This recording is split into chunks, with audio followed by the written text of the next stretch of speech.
A significant change to building code could come soon to Rock Island. KWQC's Chandler Brindley breaks down the debate between making life easier for developers to build desperately needed houses and Waldorf one alderman, who thinks those savings aren't worth making people less safe. I want to remove them from the code completely. Some people in Rock Island want to get rid of fire sprinkler requirements for new 1- and 2-family homes. Though national code requires them, cities and towns usually have the power to make their own choice on the mandate. Those sprinkler requirements are by default included in international building code requirements, but many communities across the U.S.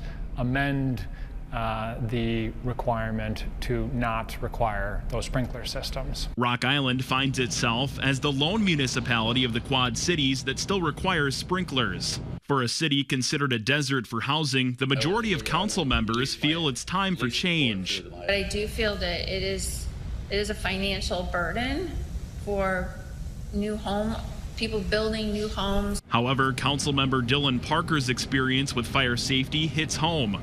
He says he knows people who have died in Rock Island fires because of a lack of sprinklers from previous code changes.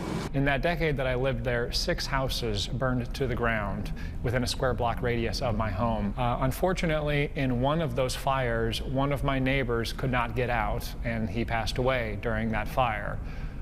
This is a bit of a personal issue for me, seeing as how I reflect on had the technology existed and the city required the installation of a sprinkler system 125 years ago when my neighborhood was built, my neighbor would still be alive today. Parker says he plans to vote no on something that could directly endanger lives.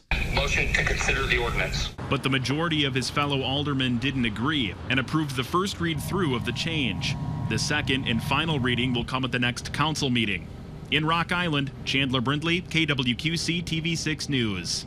Now, we wanted to ask Mayor Ashley Harris and Fire Chief Bob Graff about the potential change, but they refused to answer our questions.